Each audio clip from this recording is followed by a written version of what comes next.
that, and name will matter. When the Lord says that our kingdom is to come, as long as we follow the Lord's statutes and commandments. I got the camera bag, I'm the cameraman.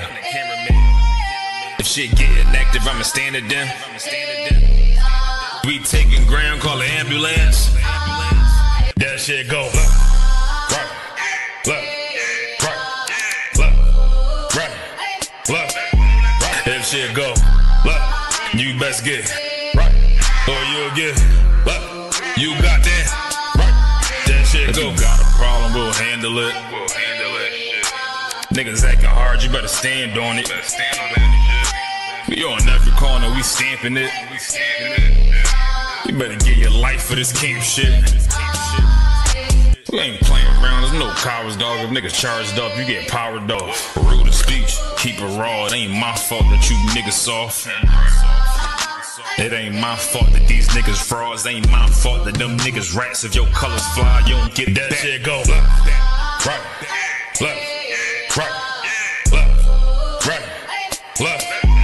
If shit go, look, you best get right, or you'll get, look, you got that. That shit go. Look.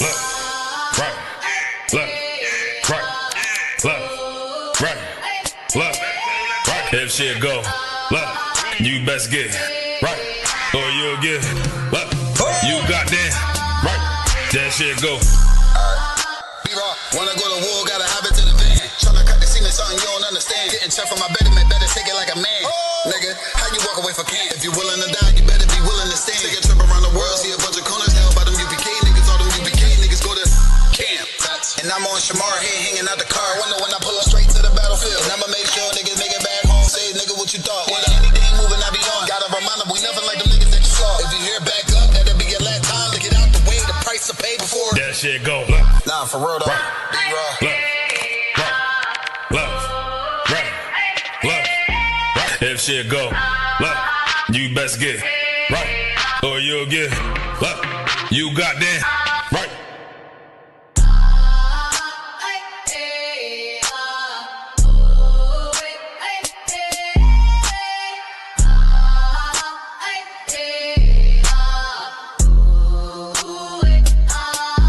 That shit go. Nah, for real though. Look. If shit go, look, you best get right, or you'll get, look, you got that. How about swim y'all shot right there? Move that gun! Move that gun! Move that gun! The Father we fear! The Father we fear! Yahusha!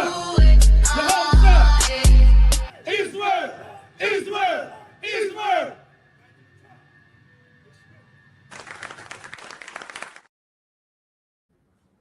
All right. Shalom, Yahweh Shem Yahweh Barakathum to the brothers.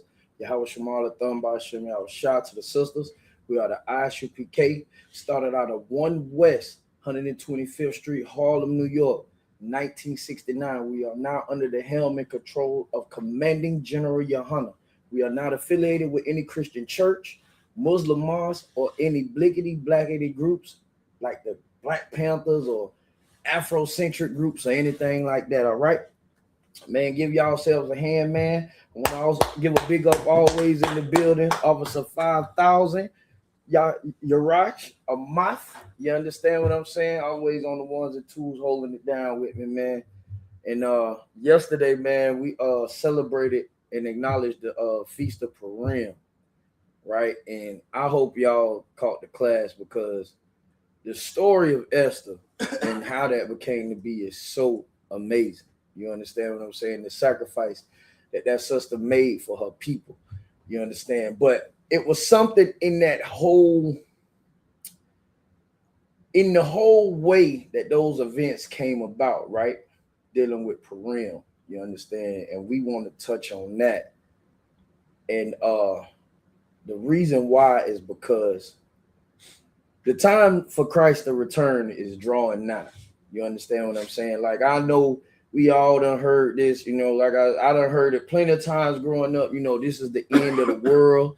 Well, we got to understand, this is the end of the world. And what we mean by that is it's not the world gonna blow up, the whole earth not gonna blow up and be destroyed, but the age in society, you understand what I'm saying? The age of the oppressor, you understand what I'm saying, is going to be over.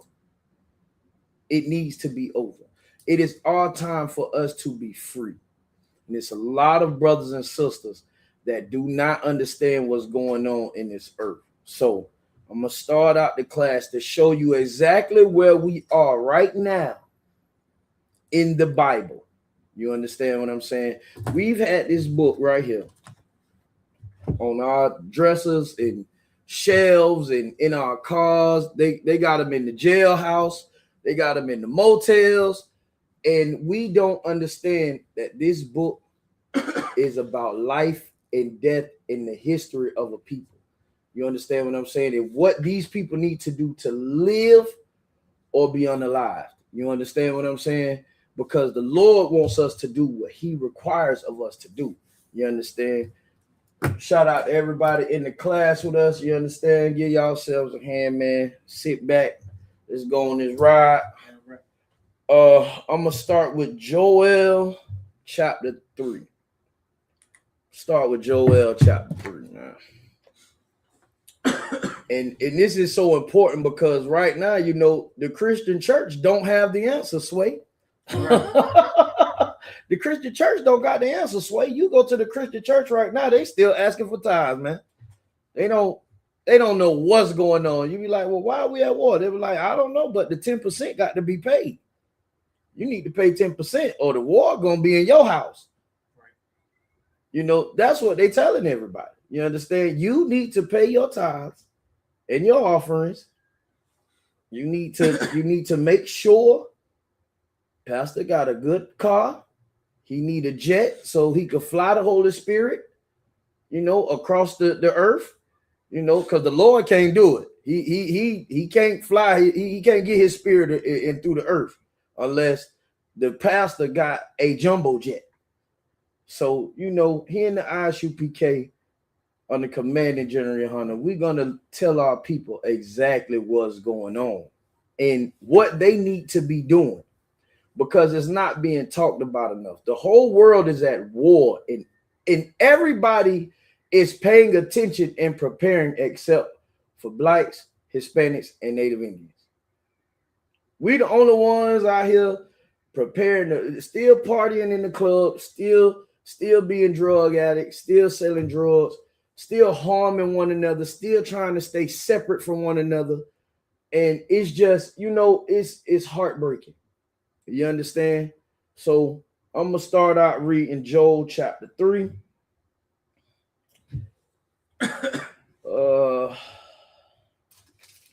Start at 3 and 1. All right, let me get there. I could read it on my phone, but I'd rather read it up out the Bible. All right. Joel chapter 3, verse 1. For behold, it says, for behold, right? Meaning, look at this, right? That's what it means to behold something. Look at this, right? In those days, meaning this hadn't happened yet. What this is talking about, it hadn't happened. It's something for a certain time, a certain time, a period. You understand? So it says in those days, which are the days we are in right now today. You understand? And it says, in that time, when I shall bring again the captivity of Judah and Jerusalem. What does it mean to be? What does it mean by captivity? Captivity is slavery. You understand what I'm saying? The Lord told a certain people that they were going to be taken from their homeland and they would never see it again. You understand what I'm saying? In this time right here, Deuteronomy chapter 28, verse 68. For I shall bring you again into Egypt by way of ships. You understand? We have to understand that this is a history book.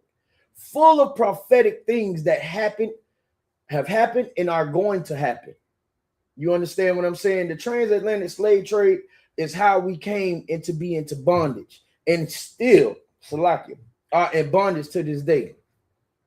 You understand what I'm saying? So the Lord is saying he is going to bring again the captivity of Judah, which is the tribe, is that when we separated, it's the southern tribe, which is the head of it is the tribe of Judah. And they take on with some of Levi and the half tribe of Benjamin, right? And it says Jerusalem. Jerusalem is usually referred to the northern tribe, which are the Hispanics and the native Indians. You understand what I'm saying? The lost 10 tribes. But the Lord said he's going to bring again the captivity. That's a key word, and we have to understand why he uses that. Right. Because these people are in slavery. You understand? In the book of Jeremiah, it said what? It said that the children of Judah and the children of Israel will be oppressed together, and their oppressors would not let them go. Can anybody tell me where that is happening right now? What nation has a people that will not let them go? The Chinese people travel everywhere they want to go. The Africans travel wherever they want to go. Right. You understand? Freely. The Russians, the Germans, they all go and travel freely. Who are the only people that can't go home? They have no home to go to. They can't flee from the people that have their foot in their neck. The so-called blacks, Hispanics, and native Indians. So we are in a time where the Lord is bringing about the captivity. You understand? Meaning he's going to take these people out of bondage, right? Verse 2, I will also gather all nations. What does that mean? That means the Lord said he's going to gather all nations. I mean, he's going to take every nation on the face of this earth. He's going to gather them together, right? Now we're going to see what's going to happen. And will bring them down into the valley of Jehoshaphat. You understand? Which is what y'all seeing right now, man. That's right. Y'all seeing there all the nations of the earth being brought down to Iran, man, into this valley of decision. You understand what I'm saying? Everybody thinking this is about oil. Everybody thinking this is about the Epstein files. No, it is not. This is absolutely 100% about blacks, Hispanics, and native Indians, and the Lord bringing back their captivity. You understand, right? And it says, and will plead with them there. It says he will plead with them. What does it mean to plead with somebody? To plead. It means to almost, to ask. Why? To ask of something. You understand? To ask them why. To ask them to give you an explanation. You understand? To beg of something, to almost, you would say. You understand? So the Lord is asking and pleading with these people. He's asking a question. Listen. This is what I want to know. You understand? He's pleading with these people, right? Therefore, my people, and for my heritage, Israel. Once again, the Lord only loves Israel. He's pleading for his heritage. You understand? He's pleading for his people. It didn't say the whole world. It didn't say the whole earth, because the whole earth is not being oppressed. The whole earth is not being hurt and hated and abused and unalived. The Lord didn't bring the whole world out of Egypt. He brought Israel out, right? Whom they have scattered. What does it mean to scatter? What does it mean by they're scattered? Meaning they're everywhere. They're all over. You got black people in Vietnam. You got Hispanic people in China. You got, we all over the place. You understand what I'm saying? We scatter all abroad. Everywhere on this earth, you can go and find a Negro, not just a black person. We ain't talking about Africans. There's a lot of other people that have brown complexions. But we talking about Negroes, niggas. You can find a nigger, a spick, and a savage all over this globe. You understand? It's Native Indians in Africa. How the hell did they get there? You understand? Native Indians living in Africa. Not because they are Africans or they migrated there. They just left here or got pulled over in some dumb war. You understand what I'm saying? Our people have been taken all over this earth. The transatlantic slave trade started here first in these Americas by taking our Native Indian brothers and sisters and taking them to Spain and spreading them out that way. You understand? That's how they began to speak the Spanish, what's called Spanish. That wasn't their language. Officer Yarash brought out an excellent class of these brothers and sisters speaking Hebrew. Right. Speaking Hebrew. You understand? But when you become oppressed and become a captive of a people, you take on their language. You take on their customs. You understand? So the Lord is pleading. He's pleading for his heritage, which is Israel, right, whom they have scattered among the nations and parted my land. The people that are in the Middle East today, in Israel, in Iran, in Iraq, that is not their land. That is the land of milk and honey that the Lord gave to the 12 tribes of Israel. All of that, from there to Egypt, that's our land. That belongs to us. And these people have parted the Lord's land as if they own it. But it happened for a reason. It happened because we started wanting to be like these nations. We wanted to be like, in the Bible, it calls him Asuras. But in the terms of what we would know in our books, Xerxes. The translation in English would be Xerxes. All of these people. You understand? We were slaves in these empires. Every single empire on this earth, we have been slaves in. Why? Because we forsake our power. We forsake the Most High. We forsake our customs, and we chase after these people. You understand? And we've chased after these people to our own destruction. So much so that we have become drug addicts, drug dealers, haters of ourselves, unalivers of our own people. We hate each other with a passion. But yet the people that destroy us, we open our hands to them. And it's because, not just because, you know, we go astray and leave our customs behind and try to be like them. But once we do that, they enslave us. That is the punishment from the Lord to our people, to have us enslaved so that we could cry out. You understand? And he could come back and save us. You understand what I'm saying? But we also got to understand this. In the book of Thessalonians, I think it's Thessalonians, it talks about, you know, Christ can't come back until the man of sin be revealed. You have to understand that the white man is the devil. If you don't understand that, my brother, my sister, I don't know what else to say. I don't know what else to say. You don't care about the Asian man or whether, you know, you have to love him or hate him. You don't care about the African man or whether you have to love him or hate him. You don't worry about the Polynesians or anybody else. All right?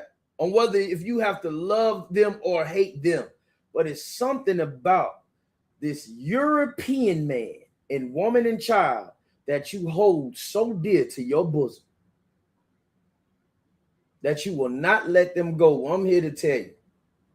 You got to let them go. If not, you're going to perish with them. You understand? And here's why. Because in order to love them, you have to hate your own. And that is why Purim is such a great thing, because that sister, you understand, made a sacrifice, you understand, for her people. And she heeded the words of her uncle, her father, Mordecai, who stepped in to raise her, her cousin, you understand. And he told her, listen, don't think because you sitting up in the castle, you're going to be safe from Haman. Right. You're not going to be safe from the wrath of Haman, the Agagite, you understand, which is an Edomite. He's from the very same bloodline that the Lord told Saul to destroy, and he didn't. And look what happened. Haman came in, got a little bit of power, and the first thing he wanted to do was to destroy the Lord's people. Because it's a history there, all right? And we're going to delve into that, all right? I'm going to go to Ezekiel 35:5. But first, Bubba Kushah, if I could, sir, right? Could I get that, what I sent you with the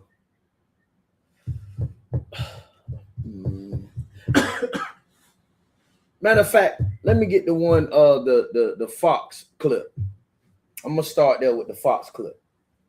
All right. I'm gonna start with the Fox clip if I could, Bubba Kushah. The water, sir. Oh, yeah, no, I got you. All right. Now, what I want y'all to understand about this, like I said, we just got finished celebrating Purim, right? And this is what I want y'all to understand. Like, this is why you have to come out of America. That's right. You have to come out because these people, they playing in your face. They playing in your face. What I'm about to show y'all is an absolute utter disgrace. It makes me sick to my stomach. You understand? It makes me sick to my stomach, and we have to understand this. And I'm gonna put this with scripture as well. You understand? As soon as this clip plays, go ahead, Bubba Kushah. Please play it, sir. Get to Trey Yingst. He's live on the ground just outside of Tel Aviv. Good morning, Trey. Yeah, Bill, Dana, good morning. I do want to just start with some breaking news here before I show you the scene of one of these cluster munition impacts just outside of Tel Aviv. But I'm told by a senior Israeli official that the Israelis just struck the Supreme Council gathering where the Iranians were meeting to choose a new supreme leader. This is a significant development and again speaks to the Israeli intelligence about this war. They just targeted the meeting in Tehran. Now, we all know it's a war going on, but this is Star not telling you, right? This is what the nation, the Israelis are doing right now. They going around bombing people. Do they look like a people that's in captivity? Do they look like a people that the Lord has to bring all nations in to plead for them? They're bombing the hell out of the Middle East right now. I'm talking about they get loose. That don't seem like a people that's captive, right? But watch this. This way is going to get crazy. Now, just to give you some backdrop on this, what they about to talk about is one of the bombs that was shot by Iran going over into Tel Aviv, and when it blew up, when they blew it up, a piece separated from it. It's called a cluster bomb. So, like, sir, you know what that is? All right. It's something like a piece, I guess, that stuck to the missile, and when they blew it up, it separated from it. Iran got this kind of missile or whatever. So it's supposed to be some type of other shell that's connected to it. Okay. And when it blew up, when the actual missile was intercepted and blew up, this piece separated from it, which it got past the security defense that they got over there, and it landed in this neighborhood, right? Now watch this. Go ahead, Adawan. Bubba Kushah. Where what's left of the leadership was gathering to choose a new supreme leader. The Iranians are continuing their attacks against Israel. Right now, we are in the community of Bnei Brak. It's a religious community outside of Tel Aviv. And you can see where the police and first responders say part of a cluster munition that was attached to the warhead of a ballistic missile slammed into this apartment block. 7 people were wounded, 1 woman moderately. And I want to just show you the scene here in Bnei Brak. You can see the amount of destruction behind me. There is debris and rubble all over this community. And again, police and first responders say it's a miracle that no one was killed. People were home at the time, and this entire area is filled with children because the Israelis are celebrating the holiday of Purim. And so just a remarkable scene here. You can see that all of these kids are dressed up for Purim. This is considered one of the most joyful holidays in Judaism. You heard what it said. Now, only thing happened was it hit the little apartment building and the wall blew up and a little bit of debris got everywhere. They making it seem like, oh, the whole goddamn building fell down. It's nothing. You could get a broom and sweep that up. Nobody even died. But they said the religious neighborhood, right? This is a religious neighborhood. You understand? Which means they're practicing the customs of another people, because that's what religion is. You understand?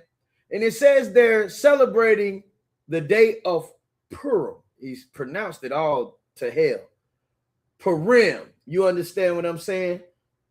And he said the kids are here and they're dressed up.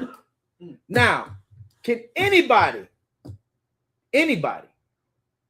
watching tell me, where in the book of Purim did it say that we were to dress up?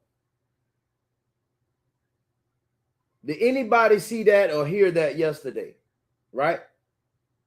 Is that in chapter 9? Purim had nothing to do about dressing up in costumes. You want to know what's so horrible about this? That's because these people are imposters. These are the people who oppress you. This is why the Lord has gathered them together and brought them into the valley of Jehoshaphat, pulled them into World War III right here before your eyes, because they playing in your face.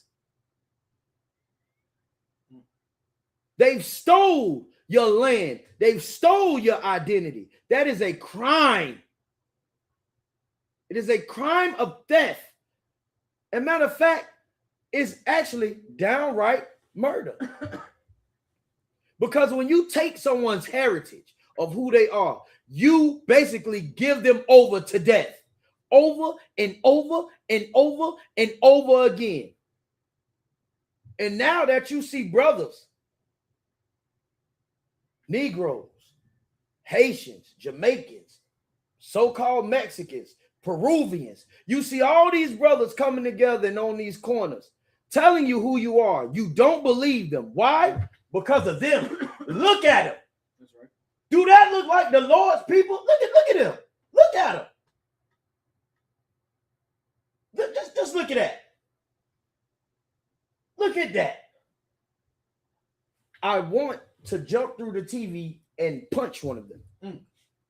If I could. If it was allowed to, I wish I could melt through the TV in time and punch the one right there in the clown suit. It might be anti-Semitic. You understand? Like, this is crazy. They're dressed like Halloween.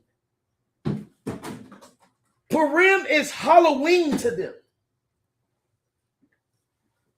I mean, forget about it. So, like, sir, you see the one in the corner? He's dressed like a clown. He has a clown outfit on. Straight diabolical. Look, this one right here is dressed like a drummer. That one is a Power Ranger with a little pepperoni hat on. Like, are we serious? Is this what we doing? Let me put some scripture to this. Why y'all look at that right there? Why y'all watch this in the still form it's in right now? I want you to watch this and listen to what I'm about to read. Revelations chapter 2, verse 9. I know thy works and tribulation and poverty. The Lord saying he knows what we're going through. He knows what we're going through. He knows what we're suffering. He knows our tribulation, our day-to-day struggle. He knows our works, how we've tried to be a good people, how we've tried to be a better people. And every time we got knocked down, the Lord sees this. This is what the Lord revealed to John the Revelator to write in this book right here, to let blacks, Hispanics, and Native Indians know. He knows our works, our tribulation, right? He knows our poverty. Do these people look like they live in poverty? No, they do not. Jewish people are not impoverished. They'll tell you spiritual poverty. Spiritual poverty. Yeah, you're broke spiritually. You know, the poverty they suffer is spiritual. I don't know how your spirit is poor. $1 million. I'm so spiritual poor. Please, honey, bring over the private jet. We're so spiritually poor, but we could blow up Iran.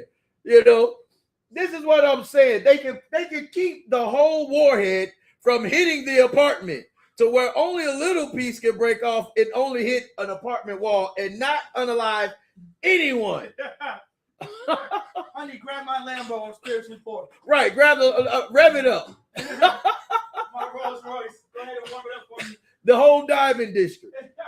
You understand? The Lord says he knows our poverty. But thou art rich. You understand? We are rich because we are the children of Israel. We have a rich heritage. You understand? That brings us wealth if we follow our laws, statutes, and commandments that the only power that exists gave us. You understand? We got to understand this. For the gates of Judah languish. These people are protected. They have gates. Their gates don't languish. What more does it take to happen for our people to understand what the hell is going on? You can't get this in the Christian church. You will never hear this in the Christian church or the Muslim mosque or the bigoted black groups. You will never hear it. You didn't hear it all February. 28 days of straight garbage. 28 days of garbage.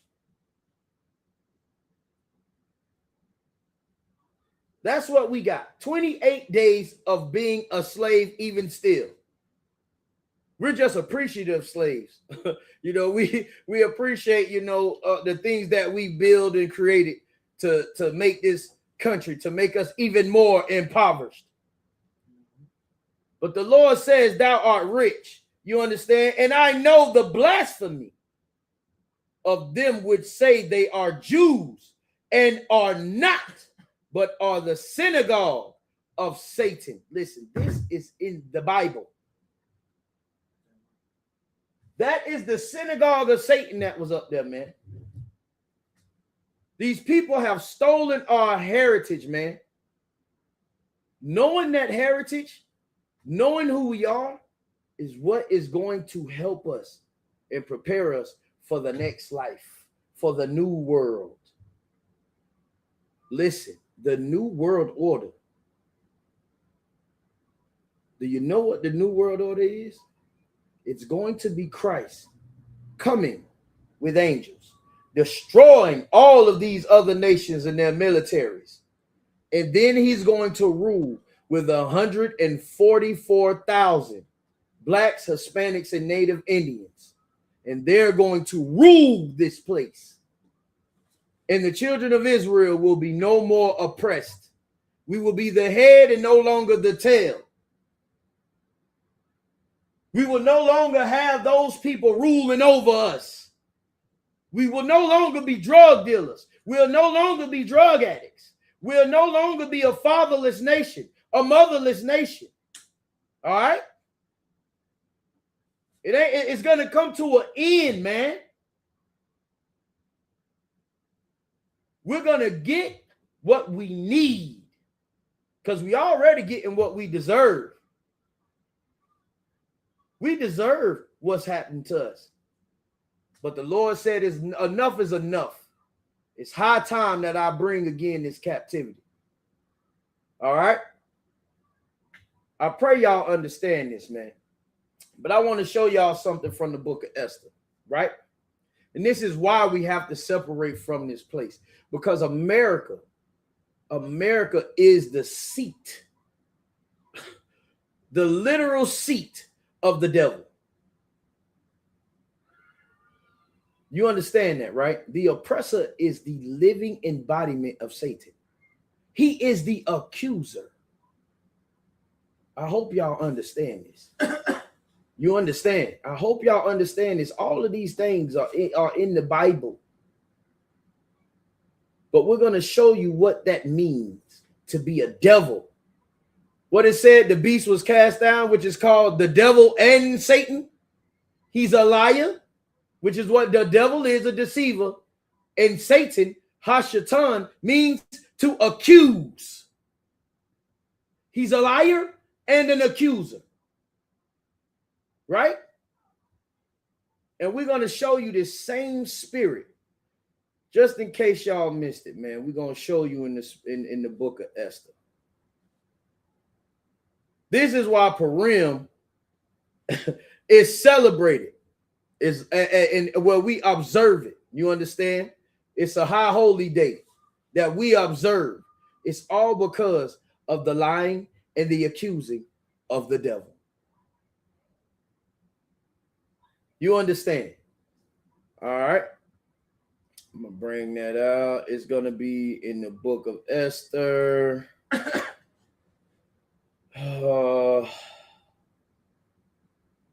Book of Esther, chapter 3, verse 8. Let's start at verse 8. Right? Chapter 3 and verse 8. All right. It says, and Haman said unto King Ahasuerus, there is a certain people, right? The word certain. Why do they put certain here? Because he's talking about not everybody, but just this one group of people, right? Scattered abroad and dispersed, meaning we are scattered abroad everywhere, all over, just like Joel said, right? Ain't that's what Joel said? Chapter 3. Right here. For my heritage Israel, whom they have scattered among the nations. You understand? This has been happening to us. This is and this is the thing what we got to understand. The things that have happened to us that hurt us and the things that affect us and make us feel weak and disappointed in ourselves as a people. These are all signs that point to how great we are. It's crazy, isn't it? It's absolutely insane. The things that hurt us are the signs to show us that we are the children of the Most High, that we are the people of Israel and not some pepperoni hat dressing up as a clown on Purim people. Those people are the Ashkenazi. You understand what I'm saying? The Lord in the scripture wants them out of here. He doesn't want them to have any say so in anything. He wants them wiped off the face of the earth. That is scripture. You understand what I'm saying? But we're talking about this one Edomite right here, Haman, who in the book of Esther, this is why all of this calamity was caused and why we had to observe this feast day, right? And Haman said unto King Ahasuerus, there's a certain people scattered abroad and dispersed among the people in all the provinces of thy kingdom, right? and their laws are diverse from all people. Meaning, you can't sleep with another man's wife. Meaning, you can't touch little children. The other nations allow these things and their gods. I pray y'all following this. This is what makes us different from them. We have morals. We have law. We have guidelines that we have to live by that makes us human. Our oppressor is not human. The Jewish man is not a human being. They are beasts. They are animals. They are liars and they are deceivers. You understand? And it is okay for them to be so and such. But it's not okay for us to be that way. Right? And it says, from all people, neither keep they the king's laws. Therefore, it is not for the king's profit to suffer them. This is a so-called white man doing what they do best. Be devils. Lying and accusing the Lord's people for any and everything. Right. If we don't worship the ground they walk on, that is a crime. That is a crime in their eyes. For us not to kiss their bottoms. For us to not kiss their feet. For us to not put them above us. It is a crime. And for that, they want us wiped off the face of this earth. Right? Let's get some more of that. Verse 9. If it please the king, let it be written that they may be destroyed. And I will pay 10,000 talents of silver to the hands of those that have the charge of the business to bring it into the king's treasuries. Y'all want to know what verse 9 is? That is ICE. Right. They've always had ICE. They've always had some type of people to hunt us down in the streets. That is how the police began. They were slave catchers. People to hunt us down in the streets. There is nothing new under the sun. It's crazy how you're reading ICE in the book of Esther thousands of years ago, and ICE is still here grabbing the Lord's people, getting paid to do it. Good night.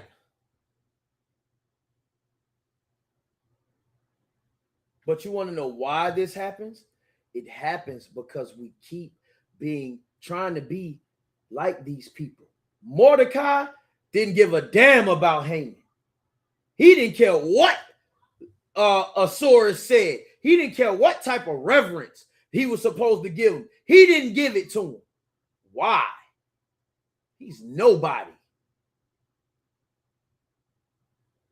That's how we got to stand up. We got to stand up for our king, for our power, for our people, the same way. Stop giving reverence to damn Donald Trump. All you see is black people on there. Oh, Trump a gangster. Trump he a gangster, all right, but he going gangster on you. He's going gangster on blacks, Hispanics, and Native Indians. He a gangster. Yeah, he is. But his job is to gangbang on you, to terrorize you. Donald Trump is a PDF file. You understand what I'm saying? He hurts children. And even though those children are of his race, most of them, what he hurt, that should not be so. They're actually eating people. This is real. This ain't just coming out in the Epstein files. This has been coming out.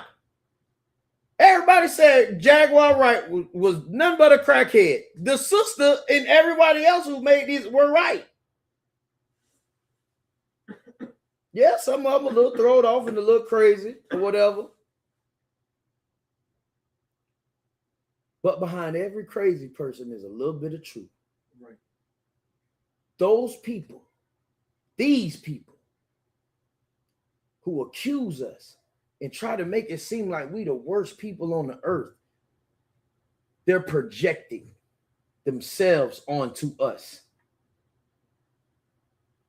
That's what they do.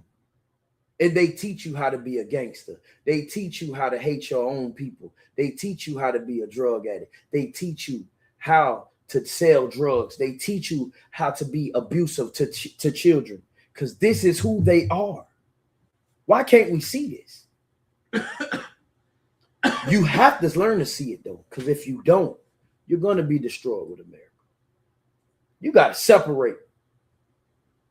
You can't keep holding on to Christianity and to being a Muslim. Elijah Muhammad, he received that Muslim crap that our brothers is following on. He got that from a white man. We did the class and showed it, brought it out, the pictures and all. Farad Muhammad is a white boy from Detroit who went to Detroit out of nowhere. He popped up in Detroit and say, look, man, listen, I'm going to teach you this because I want what's best for black people. So you teach them this and tell them that I'm going to go away and then I'm going to come back and save them. What the hell? Who does that sound like? Right. They take what is in our book and put their faces there. It's the same thing with the Christian church putting up that white face of Jesus.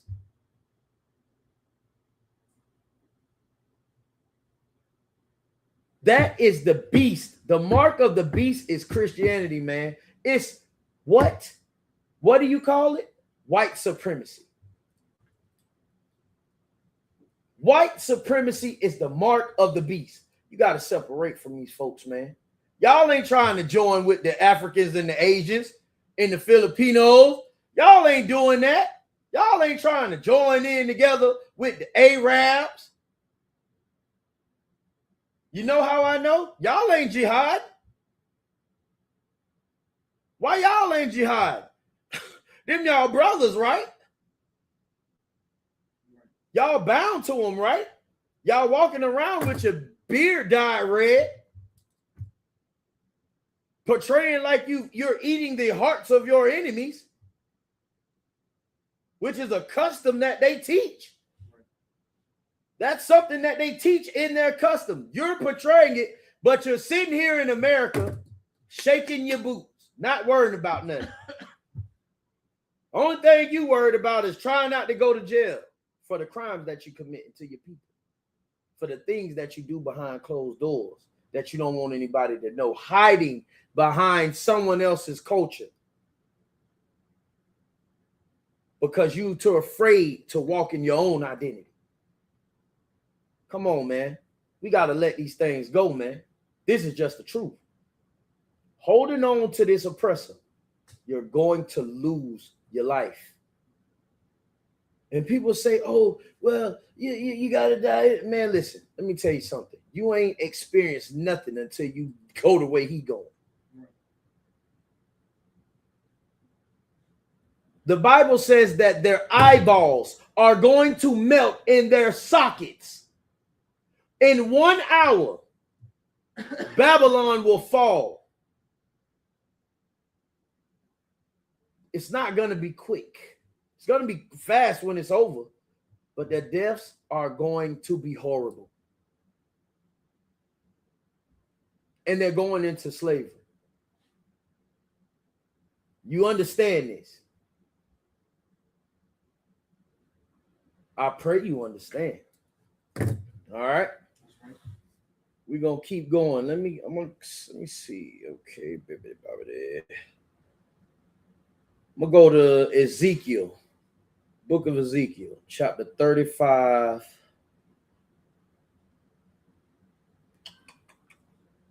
Ezekiel, chapter 35. I'm going to start with verse 5.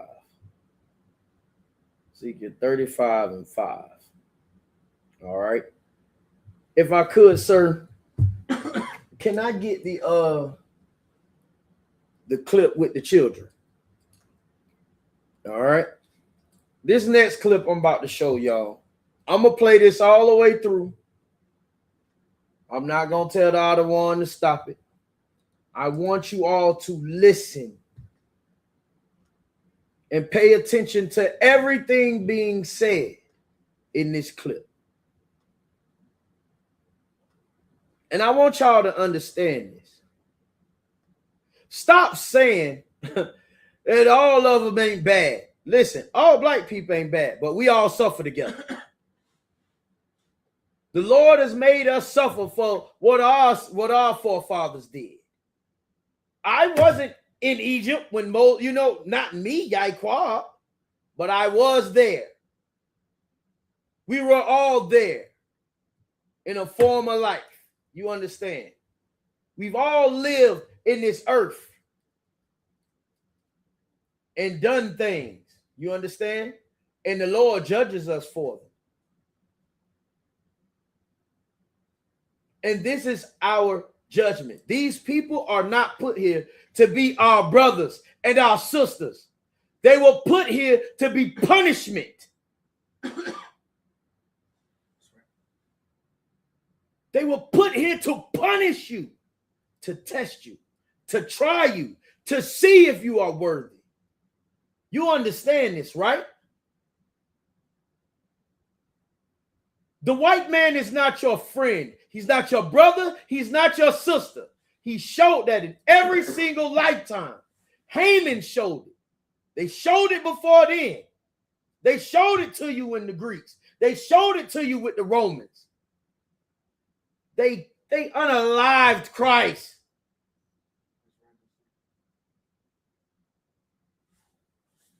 They hung him from a tree, just like they hung us. These people were not put here for us to reach our hands out. How Dave Chappelle, when he was playing, what's his name at the end? He was glowing and stuff, and he was doing like this. It wasn't meant for us to do that with white people, man. We were supposed to run from them. We ain't supposed to sit there and look at them as if they got some type of aura or light glowing off of them. You understand? They are the devil. They are the Freddy Kruegers and the Michael Myers, the serial unalivers of this earth. And they really unalive us because this is something that is in the Bible. There is no way a oppressor is coming to save you as a Black, Hispanic, or Native Indian. Donald Trump is not your president. He's not your friend. The Republican Party, the Democratic Party, whatever you are, they are not your friends. They are not your brothers and your sisters. They don't have your best interests.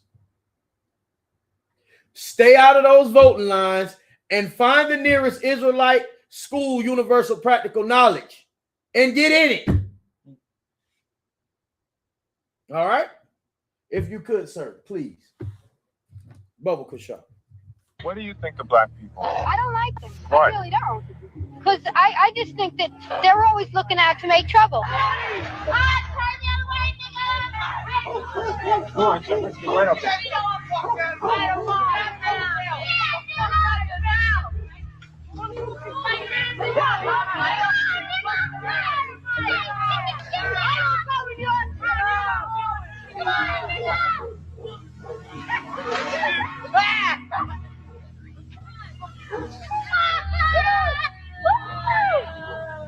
You better turn around, Let's go back.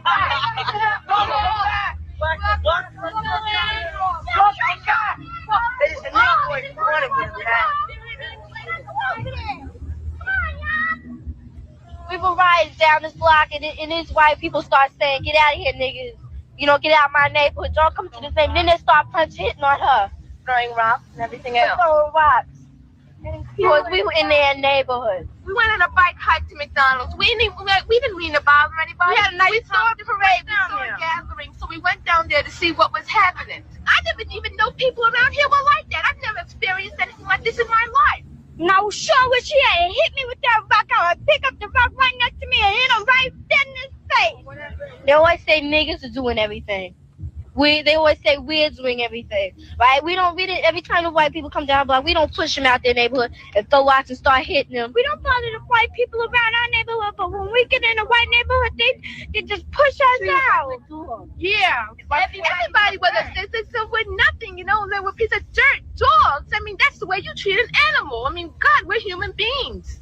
Yeah. You don't treat other people like that. It's just wrong. Black, white, I don't care. A person is a person. Skin should have no bearing on how you treat a person. That's just wrong. I hate their goddamn guts. You don't hate them. Sweet. I can't say that I hate them. I can't say that it's totally the kid's fault. I mean, I'm sure their parent had some bearing on the way they feel and everything else. I think it's just the system. I don't know. How did this terrible thing affect your children? When they ask you these things, why? Why? What do you tell them? There are good and bad in every people, every race, regardless. Tell them that we just happen to be amongst a few people whose minds are warped. And I'm not going to teach them that, regardless of how many bombs they put at this house. I'm not going to teach my children hate.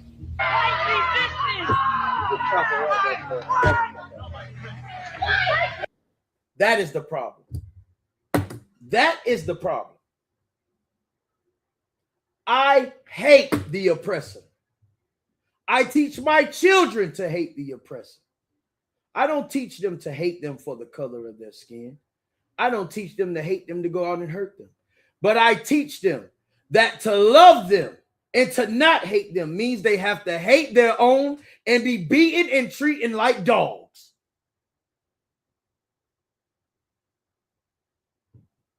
Everything that was in that video was sad, man.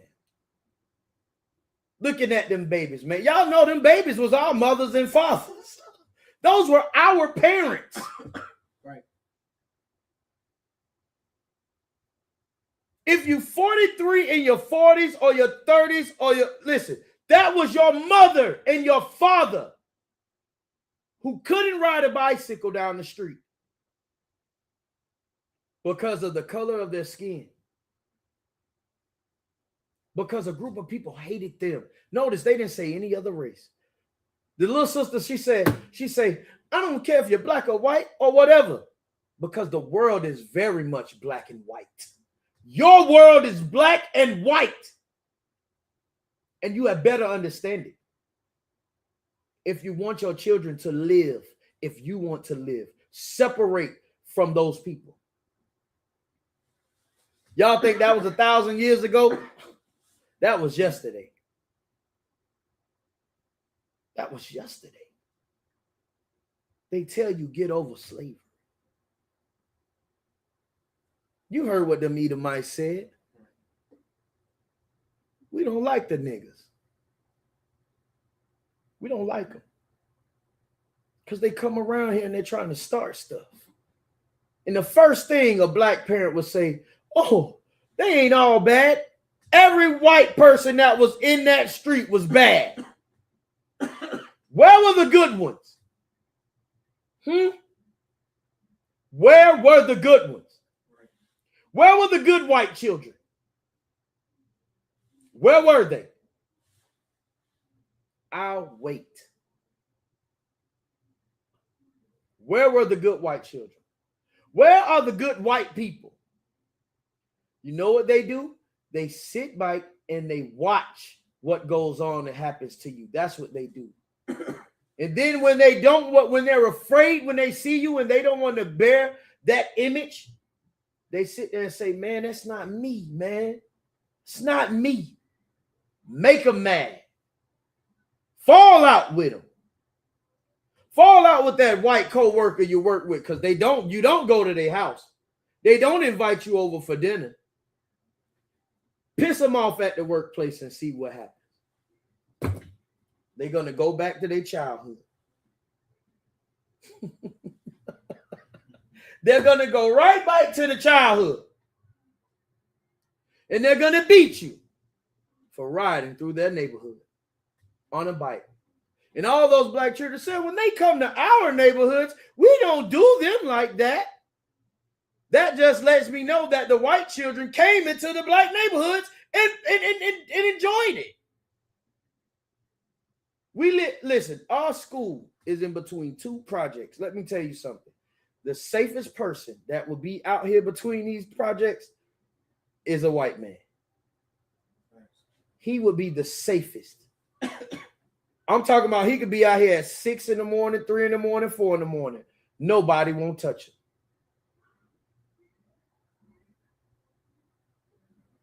Let me tell you something, man. Separate from this place. Separate from these people. To love these people means you got to hate your own. That was hate what that brother spewed out his mouth to say there's good and bad in every race. What race was out there hurting your children? Where was the Arab child? Where was the African child? Where was the Asian child? They were not out there calling your children niggers, beating them, hitting your daughters with rocks. Let someone hit my daughter with a rock. General Muhammad says it best. There are some things worth dying for. That's right. Let somebody, especially an oppressor, hit my children with a rock. Let them. That's right. Let them. Y'all will be singing the song of Yaquah. Oh, Yaquah was a good old dog. You'll be singing the song of Yaquah. Because they'll have to take me out of here, man. I wouldn't be worried about the good or the bad or whoever. All I'll be worried about is who I got to take out. I'll tell you who won't be here. The person that made my child feel like this. And this is where we get it from. That was a clear picture on where we get it from. Because they said the white kids come to their neighborhood. They didn't do them like that. But guess what? They did their own like that. Because in order to love white people, you have to hate your own. There ain't enough missiles in the world, brother. I'm trying to tell you, man. I'm trying to tell you. Sad. Man, that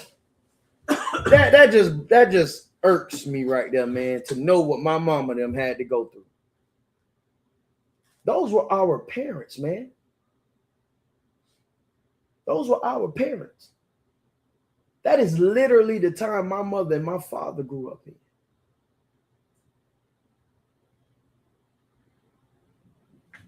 What's the difference? What's the difference? What is the difference? Trayvon Martin, what is the difference? What is the difference? Martin Luther King wanted to be like him, so much so. He led you to him, gifted you to him. And what did they do? They unalived him. Separate from this beast. You sisters make the sacrifice. You understand? Of Esther. You want to know what her sacrifice was and what she did? She listened.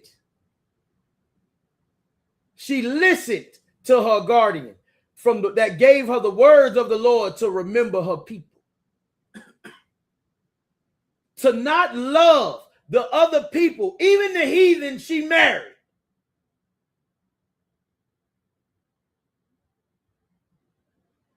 Don't love them more than you love your people. Because those people, they hate you.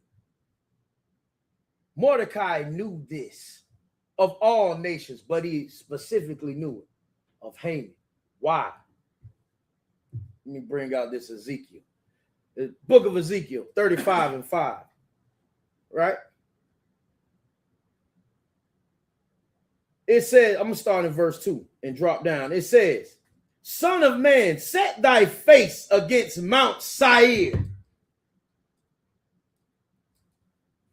Anybody in the comments knows who Mount Seir is? Can anybody tell me? Anybody want to answer? Anybody? I'll give y'all a couple seconds, man. We got a little bit of time. I'll give y'all a couple seconds. Who is Mount Seir? Who is that? Who does that represent? And it says this is a prophecy. This is prophetic. You understand what I'm saying? Meaning this is going to happen. This is going to happen. Whether you like it or not. Right? Mount Seir is Edom, which is Esau, which is those people who you saw in that clip. The oppressor and their children. That is Mount Seir. That is Esau. That is Edom. That is the white race. It says, Son of man, set thy face against. This is what you see us doing in the ISUPK. We're setting our face against Mount Seir. You understand? We set our face against our oppressor, meaning we face them, we go against them. You understand what I'm saying? We don't do anything to them physically. That's not the time for this.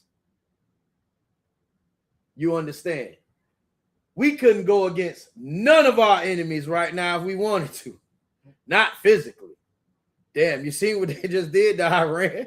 Like, imagine what they'll do to us. Right. The Lord desires us to do something else to them, which is to separate, to break all bonds with them, to break and sever all ties. You understand? That's what he wants us to do. All right? Dropping down to verse 5, it says, matter of fact, I'm going to just keep reading it down. Verse 3, and say unto it, thus saith the most high power, behold, O Mount Seir, I am against thee. The Lord is against the white man. If you have a problem with it, or you think this is a lie, just come and try to debate anybody in the ISUPK. We bring this information out over and over and over and over again. The information is there for you to see who Esau is. They even have a book titled, oh my God, good night. Who is Esau? You understand? But the Lord is against them. And I will stretch out mine hand against thee, and I will make thee most desolate. What does it mean to make desolate? He's gonna destroy them, make them empty. The Lord is going to destroy the white man. This is important, my brothers and my sisters. Blacks, Hispanics, and Native Indians. It is important that you know that the Lord is going to destroy the white man.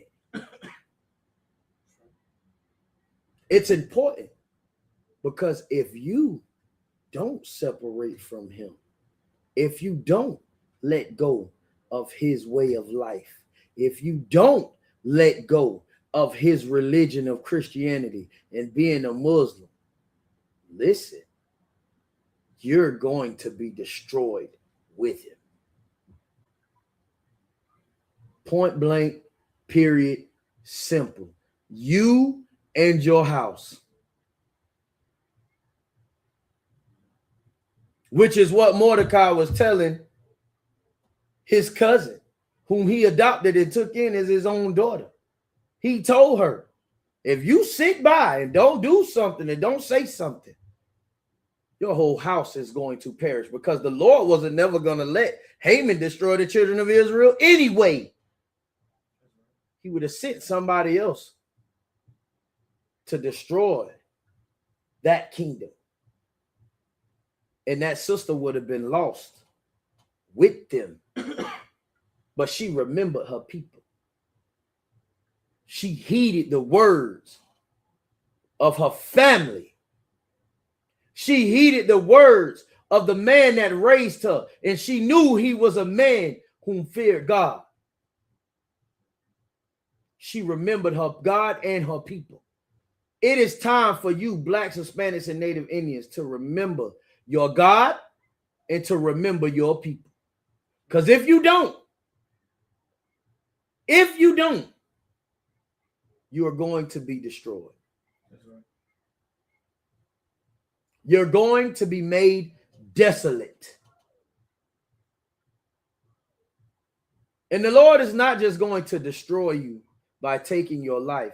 He's going to destroy your soul as well.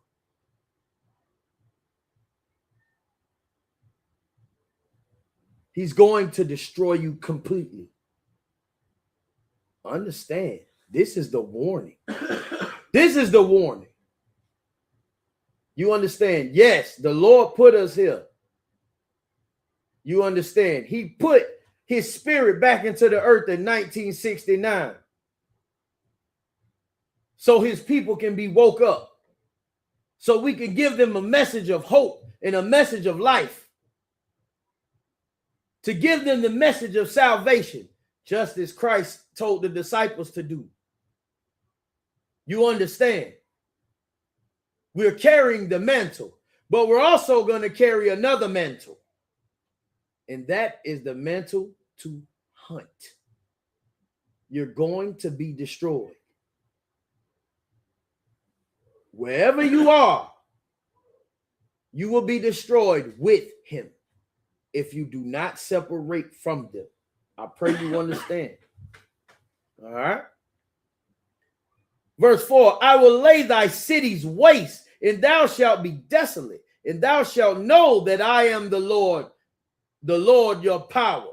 You understand that I am the Lord, that he is the Most High.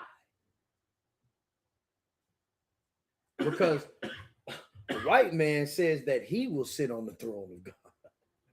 He exalts himself above the stars. He says that he is Christ. The Lord say, no, I'm going to show you that I'm the only power. I am the Most High. Yahweh is his name. You understand? Verse 5, because thou hast had a perpetual hatred. That is the key word, perpetual hatred. So, like you, sir, if I could I get that definition up there with perpetual? I want y'all to understand something. These words that are in these scriptures mean something. You understand what I'm saying? This is why the Christian church is so wicked and so evil.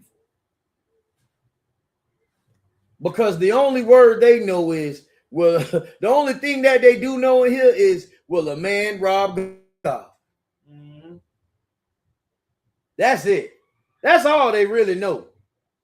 Will a man rob God? The whole time he the God that he telling you about. Because he has no idea of who the God of this Bible is. He takes on another power, another image. He takes on the image of the devil, which is the white man. The white man is the devil that the Bible speaks of. There is no other devil. That's right. He is the devil. You understand that, right? I want y'all to read this. Perpetual. Continuing forever. Everlasting. Valid for all time. Holding such and such as an office for life or for an unlimited time. That ain't what we're looking for. It's A and B. Continuing forever. It says what? It says, because thou hast had a perpetual hatred. The white man has hated you forever. He will hate you everlasting. This is a valid point for all time. Wow. I like to pass the class if I could. Jeez, we could go home. Right. We can go home now. It baffles me. These are the things that can save us. It says, "For thou hast had a perpetual hatred, and hast shed the blood of the children of Israel." You have shed the blood of blacks, Hispanics, and Native Indians by the force of the sword in the time of their calamity. You understand? In the time of our trouble, in the time of our mistakes, in the time of our punishment, in the time of our ignorance, in the time of our foolishness. You understand? In the time that their iniquity had an end, you kept hating us. You kept accusing us. You kept lying and deceiving us.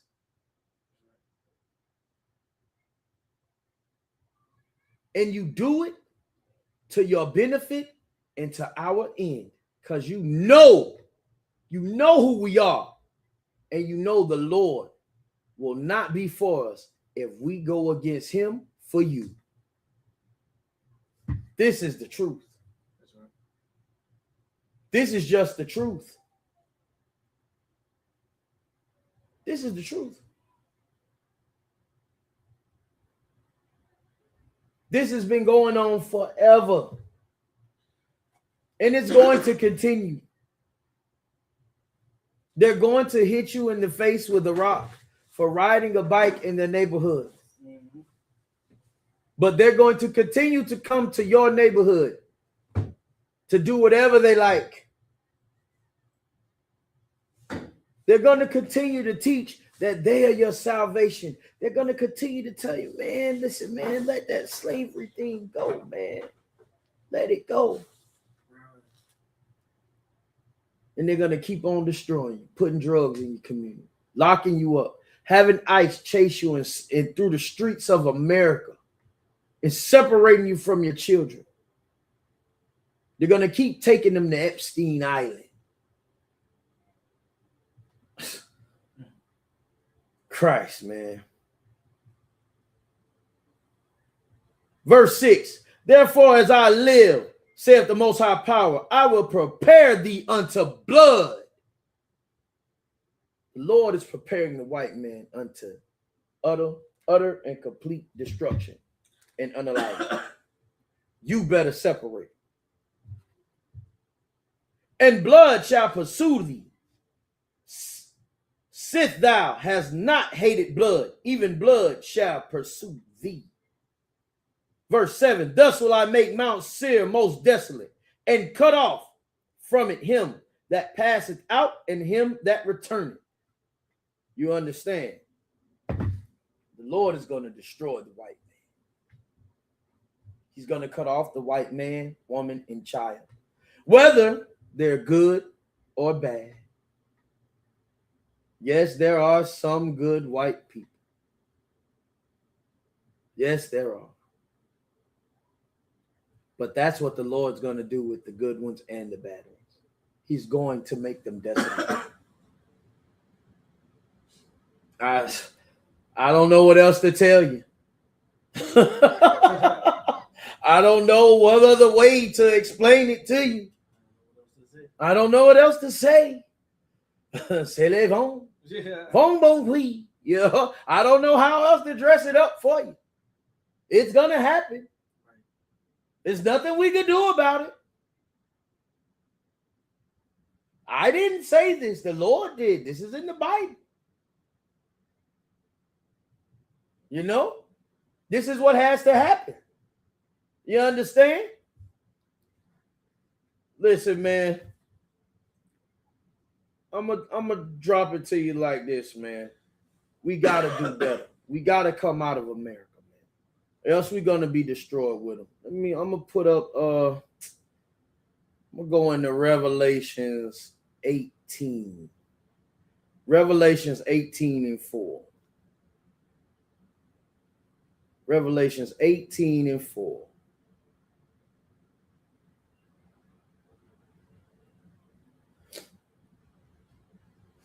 We need y'all to understand this, man.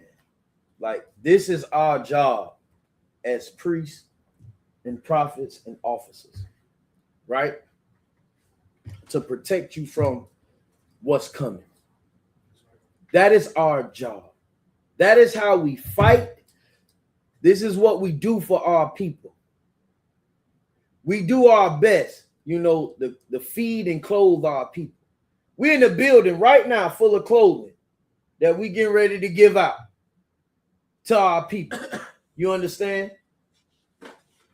We got schools all over this earth having food, clothes drives, food drives, all kinds of things, man.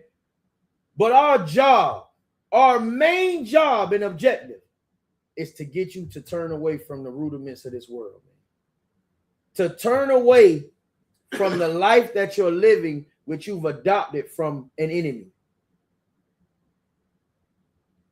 The lifestyle you live, you got it from the devil. That's just the bottom line.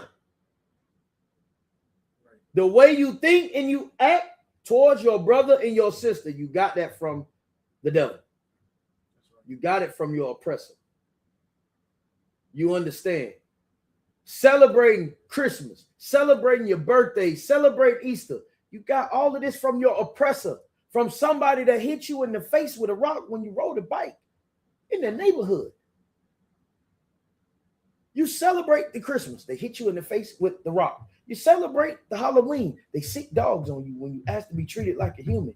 You do all of these things, and yet they still hate you because the Lord said it is a perpetual hate, meaning this hate has been here. White people hating your black behind, your brown behind has been here since the beginning. It's been here. It's time to wake up, man. It's time to wake up. And it's in this Bible. It is all here. This is the answers. It's the key to life. It's also the way to show you what's going to happen to you if you don't want to live. What's the opposite of life? Death. You got one of the two. I mean, which one you want? You understand? The book of Revelations, chapter 18, verse 4. And I heard another voice from heaven saying, come out of her. Come out of her. What does it mean to come out of something? What it's saying is change your ways. Take your mind and your soul and your spirit out of this thing. That's right. Take it away. Take it away. Separate from it. Cut all ties, right? My people. This is the Lord, man, telling you, his people, man. All through the Bible, the Lord said who his people were. That's right. Israel. My people. My people. You can't bring little Kathy with you. Little Kathy is going to be made desolate. All right? You hold on to her hand if you want to. Your hand gonna dissolve off with her. You're gonna blow up with her. You're gonna go into desolation with her. You can't take little Ricky Bobby with you. It's over with. It's over with. It's done. Come out of her, my people, blacks, Hispanics, and Native Indians, right? That ye be not partakers of her sins, that you be not partakers of the things that they do in the Epstein files. Man, I don't know if y'all been watching that, man, but you see how they've been doing Hillary and Bill? Oh my God. Oh, Salakia, if I may, brother. Go ahead, sir. That brother, not the brother, but that Edomite man, he was shaking on that. He was shaking on that stage, man. He was on the stand. He could barely drink his water, whatever the hell it was in that cup. Just the simple questions. Whoever was questioning him, man, it's absolute hell. And if you are so-called Black, Latino, Native American, and you still identify as Democrat, you might as well sign up for the next Epstein Island. All right, you might as well make a guest appearance. All right, you must know. Like, this is why the Lord said, and it's a perfect precept. Come out of her, man. Like, you have to leave those political parties alone, right? Because every last one of them are LGBTQIA+. Right. Every last one of them believe in having sex with minors. Your children are in absolute danger if you are a Democrat. I would never allow some Republican and some Democrat watch my children, because my children may end up on Epstein's Island. It's horrible, man. It's like the Lord said. This is why the Lord said, and I'm not trying to say the class. Man, go ahead, out of one. But that's why the Lord said that I'm going to put a variance between you and your father, and you and your mother, and mother-in-law, sister-in-law, father-in-law, son-in-law, because they're Democrats, they're Republicans, they're liberals, they're conservatives. They're going to find every way to serve this country instead of serving God. Right. That's why the Lord said you must separate from them, and they're going to be your enemy. The Lord also continues to say after that scripture that the foes shall be of your own household. That's what the Lord said, man. So Salakia, but yeah, that's a heavy point, brother. Man, Salakia, get that brother a hand, man. Listen, man, out of one, that's the truth, man. Yeah. Like, Bill Clinton he forgot he smoked weed. He don't play the saxophone no damn more. Not at all. That man is up there like he was fighting for his life. Man, Hillary, man, listen, I just watched the thing with Hillary before I came. She was like, I can't speak on something that I didn't see. Right. I wasn't there. Like, listen, man, that Epstein junk is for real. Right. They not letting us see it for a reason. Indeed. This is real deal stuff. There's so many redacted files. And there's also obviously there's files that they're not going to show us. Listen. This is just what they've given us. This is just what they're giving you. Right. Pam Bundy is not going to show you where she's hanging upside down and just getting it in every position from 100 people. She's not going to show you that. She's not going to. Damn. She's not going to show you that. You know what I'm saying? They're not going to show you it. They're not going to get that. They're not going to tell you this. But he said he was to say, oh, I'm going to release the files of the aliens. There are no aliens. Why do you think he would release them? If he wants to release something, release the damn files. Everything but the files. Everything. Yeah, he going to release everything but them files, man. You know what I'm saying? And release my damn income tax, though, for Passover. Hey, release that. Release that. You can keep the damn Epstein files. I know what's in it, but give me my income tax check, damn it. You understand what I'm saying? But what I'm trying to tell you is, man, like, we just have to understand we got to come out of her, because this is what America is. America is the very Epstein files. That is this place. Do as thou wilt. You cannot do that and get yourself clear of the wrath that is to come, brothers and sisters, Blacks, Hispanics, and Native Indians. It doesn't make any sense to be mistreated and robbed and abused and unalived all these years, all these generations, man. All this wrongdoing and injustice we've seen done to us by other people, by everybody. So much so that we've taken it on and we do it to ourselves, man. To have a way to make it right and not take it. The destruction for you is going to be very, very bad. And for you brothers and sisters that have left the truth, you understand you will not have a chance to stand before the Lord to tell them, well, it was this I see, or I felt like this. No.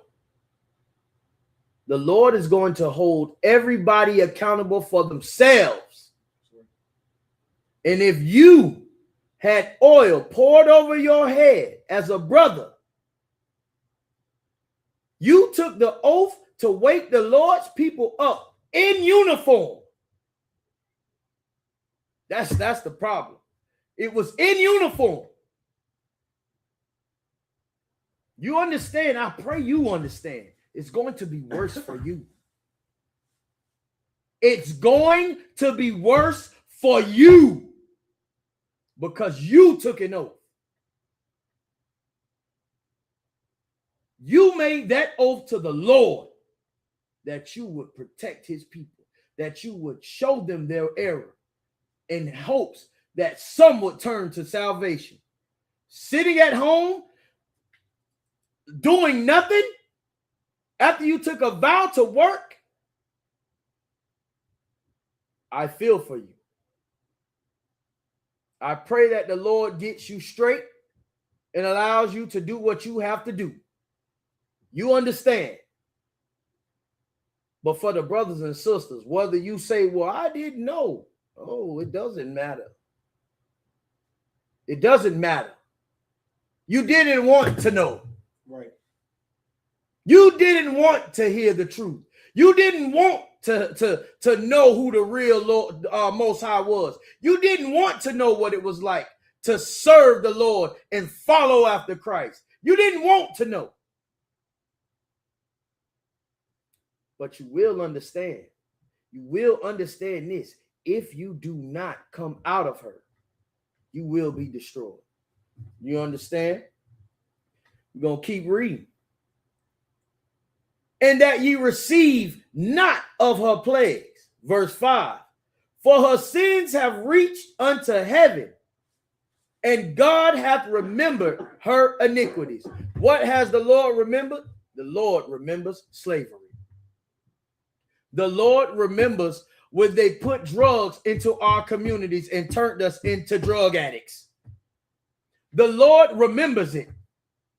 And just because you think you got 5 white friends who come and buy weed from you, they'll buy them Grammys up from you of all the drugs you got. You think they're your friend? Listen, the Lord gonna destroy you with them. They're not your friend. The Lord remembers what they did to his people at a time when their iniquity was to end. But all of the oppressors, just like Haman,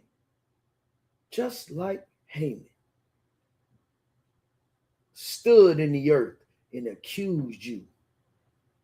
He accused the Hispanic brothers of being, what's the word, sir, for what is it? I don't think we can say sexual assault or what it is. Abuse. Essays. Yeah, essays. Yeah, he said that all the Hispanic brothers were essays. You understand? He's put into the earth that all black men do is touch children, mistreat women, and rob and steal and unalive.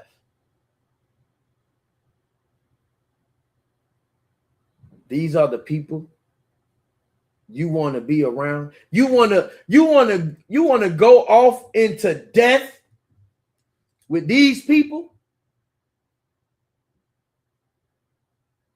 You want to hold Donald Trump's hand at the White House, and say he's this and that because he's acknowledging 28 days of you being a footstool for this country for years. Come out of her, my people. Receive not of her plagues. You understand? Let me see where we want to go at after this. Verse 6. Let's keep going. Reward her even as she rewarded you. How are you going to reward these people as they rewarded you? They're going to go into slavery. Damn right. Listen, we're going to hit them in the face with the rocks. Damn right. You won't see any more black kids on videos like that ever again saying, they rolled through our neighborhood, we didn't do anything, but we go through that. No, it's going to be the other way around. It's going to be white children saying, oh my God, what did we do? Why is this happening to us? They're going to be getting hit with rocks and nothing's going to happen. David said in the book of Psalms, man, happy is he who taketh the babies and of his enemies and dash his head up against the stone. Right. The Bible says reward her double.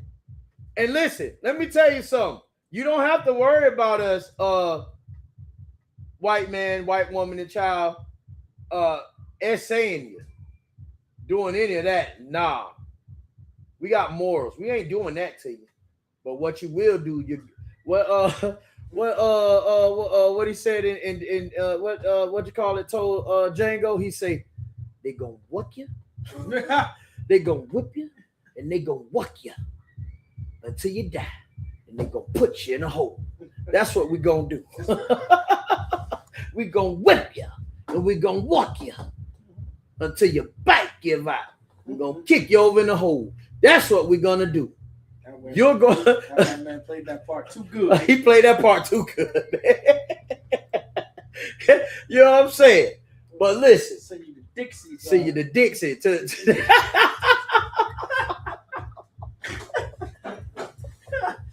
We gonna see y'all over there. To them people over there, boys over there, they was rough. Yeah. That's how we gonna be. We have you hitting stones for no reason.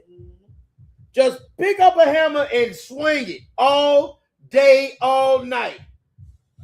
And when your back give out, we're going to get rid of you. We got a hole, we're going to push in it. And that's where you're going to go at. You understand? And you get to keep your manhood. And you get to keep your manhood. We ain't doing that either. Yeah, we ain't doing all that cutting off. We ain't doing that. We just going to kick you into a hole. You know what I'm saying? Let the dogs eat you. All day and all night. You understand? We ain't gonna have no use for sprinklers. You gonna spit all day. Whatever the dogs get to. Hey, whatever the dogs get, that's what they get. But the Bible says, not Officer Yaquab, not Officer Yarash, not Commanding General Yohana. We didn't say this. The Bible did. That's right. Reward her even as she rewarded you, and double unto her, double according to her works. In the cup which she have filled to her double. You're going into slavery. Death and destruction and desolation is what Christ is bringing you. This is what Christ is going to do. If I was a Black, Hispanic, or Native Indian, I would want to separate fully from this place. I would not allow my children to celebrate a birthday. I would not allow my house to be ran and controlled on the ideas or the principles of America. Because it is the Epstein list. It is the Epstein files. We had a president of the United States of America. This man is on trial. This man is standing before the nation, shaking in his boots because he knows of the perversions he's committed. Hell, he was impeached for what's her name? What her name was? Monica Lewinsky. He got impeached for being a freak.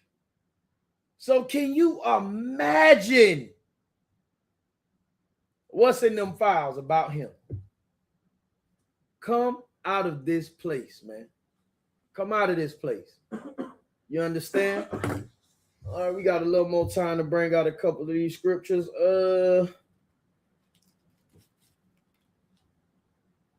Bring out Zephaniah 2:1, man. This is the first thing you got to do to come out of America. Damn right. This is the first thing you got to do. We're gonna give you the cheat code. The ISUPK is the cheat code to salvation. You understand? We got the cheat code here, man. You know, Zephaniah chapter 2, verse 1. Gather yourselves together. What does it mean to gather yourselves? Means to how we say it. We always say what? Each one teach one. Mm-hmm. You understand what I'm saying? We gotta come together, man. We gotta start teaching and telling each other, look, man, just because you were Mexican, you ain't my enemy. Just because you are Puerto Rican, you ain't my enemy. Just because you are El Salvadorian, don't mean you my enemy, man. Just because you a Negro, you not my enemy, man. Just because you a Haitian or a Jamaican or Bahamian, you not my enemy, man. You my brother, you my sister. What's best for me is even better for you. That's what we got to gather each other on. We have to gather each other on love. Love is correction, not based on how we feel about each other. We got to come together and correct the wrongs. We got to right the wrongs. We got to gather together, put down those titles. We not Mexicans. We not African Americans. We are the Lord's children. Gather on that. You understand? Yea, gather together. O nation, not desire. It's a reason why I said, O nation, not desire. Because sometimes we feel like we have to be a part of America. We try to make ourselves feel like America wants us to be a part of them, and they don't. We saw that in that clip. Right. That's just one clip. We have millions. There are millions of clips like this.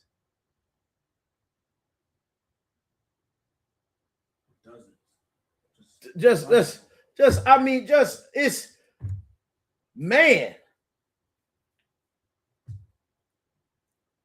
So much information, video footage.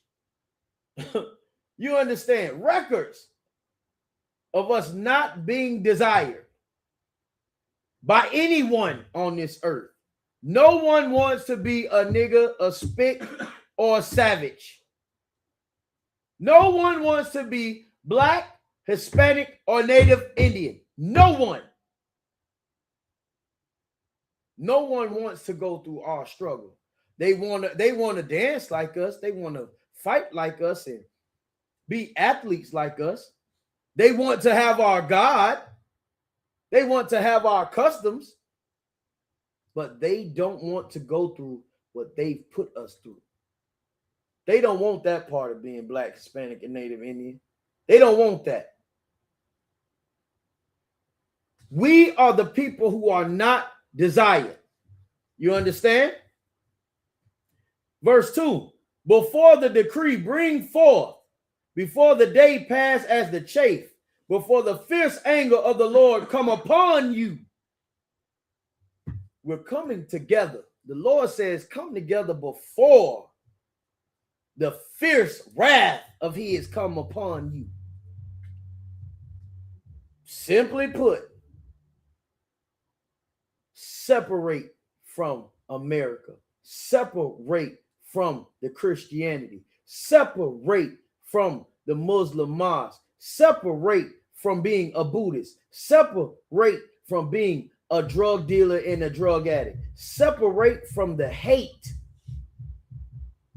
Separate from the detachment of being a people. Separate from that, man.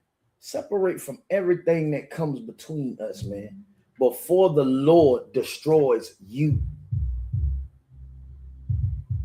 The Lord is going to destroy you if you don't. This is a message of warning. This is the message that the Lord has today and forevermore until Christ returns. Your life is in danger.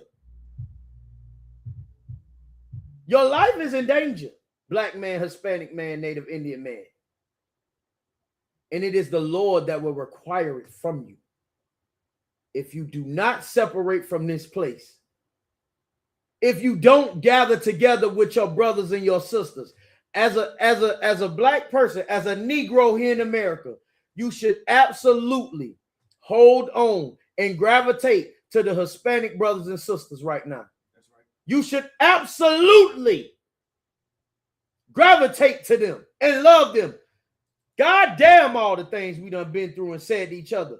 Y'all sit at a table every goddamn December 25th and hold the hands of the man that touched everybody in the damn family. But you can't forgive your Hispanic brothers and sisters for the things that y'all went through. You want to hold that against them like you can't be concerned? They're losing their lives and their children.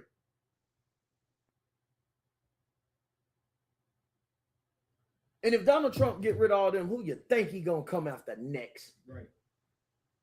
Idiot. You're next. You've always been next. Come together with them brothers and sisters, man. Forgive your enemy. That's the enemy you should forgive, not the white man. The Lord is not forgiving Mount Seir. It's in the scriptures. He's not forgiving them. That's not who you need to give your love to and your forgiveness to and your mercy to. You should give it to the Hispanics and the Native Indians. And Hispanics and Native Indians, you should give it to the Negro, to the Jamaican, to the Haitian, to the Dominican. We are all the same people going through the same things, man. And the Lord is not going to overlook your ignorance. You either let it go or be destroyed. That is the deal. That is the deal. That's it. That's the only thing on the table. You can pay attention to these classes. You can pay attention to these breakdowns if you want to.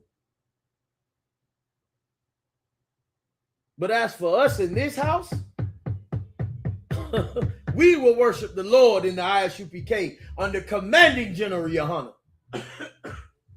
I pray you understand. We will be perfect unto our God. I pray you understand. Be who you are behind closed doors. Be who you are. Be who you're supposed to be in the places where no one else sees you at. Because that's where it counts. You can fake the funk, but the Lord sees it. You will be destroyed. You will be destroyed. Gather yourselves together. Live your lives righteously, man. Come into the ISUPK under commanding General Yohana. Find out what it is that you have to do to be saved from this coming of destruction and desolation, man, that the Lord is about to put in America. The Lord is, he's got the armies there. World War III has begun. This is World War III. Over 14 nations are fighting right now. Over 14 nations. That is world war. I pray y'all understand, man. I pray you understand. It's like you, sir. You got anything you want to add, sir? Please. Bubba Kashaw. You hit it right on the money, brother. Man, I'm telling y'all, man. Listen. We have to do what the Lord requires of us, man. We have to separate this. Matter of fact, let me get this verse real quick. Bibbidi bobbidi.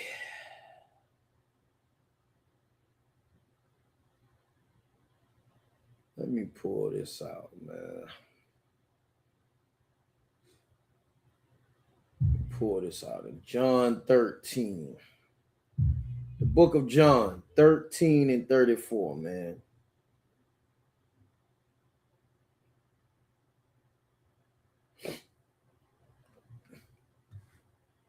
The book of John 13 and verse 34. This is Christ, man. Christ said, a new commandment I give unto you. Right? It wasn't a new commandment, but Christ is just saying the new commandment I give you because you weren't keeping the commandments. So if you're not keeping them, this is new to you. This is new to blacks, Native Indians, and Hispanics. This is a new commandment that Christ himself, you say you love Christ, right? You say you're a Christian, right? Right? You say you love the Lord, right? Well, this is Christ. Christ said, a new commandment I give unto you, that ye love one another. Right? He said, love one another. And this isn't talking about a feeling. We're going to prove it in this very same scripture. As I have loved you. How did Christ love his people? I can give you a million scriptures. Christ looked upon his people and saw that they had no shepherd. And Jesus wept. He cried for his people. Because everyone that came before him only robbed and spoiled them. Turning them into drug addicts, drug dealers. Making us think that coming from the projects and living in the ghettos and the barrios and on reservations is some type of accomplishment.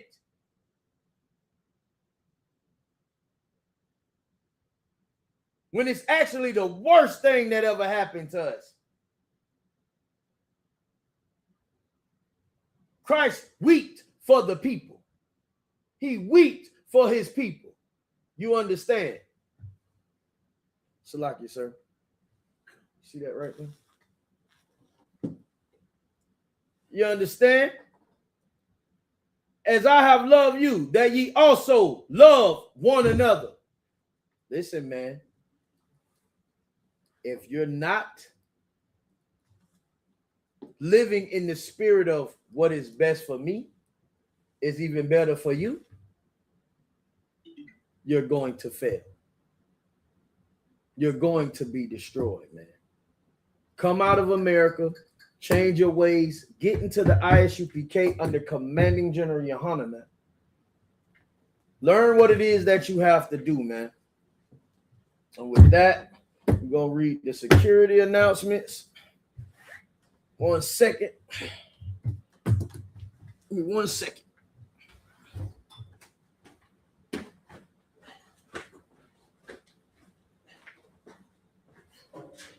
There we go. This HDMI cord is on. I guess you get what you pay for, brother. You get what you pay for, I guess. You know what I'm saying? We're going to read the ISUPK security announcements, man. Thank all y'all brothers and sisters for joining us.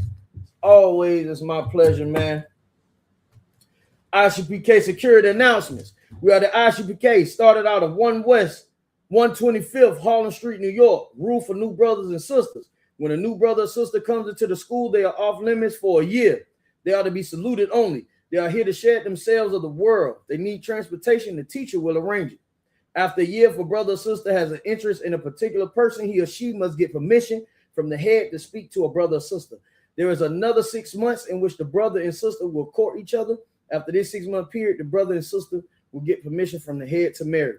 Tithes, which is a commandment, Numbers 18:21, Malachi 3:8-10, means 10th in Hebrew, Ma'ashra, 10% of every penny of any increase the Lord gives you.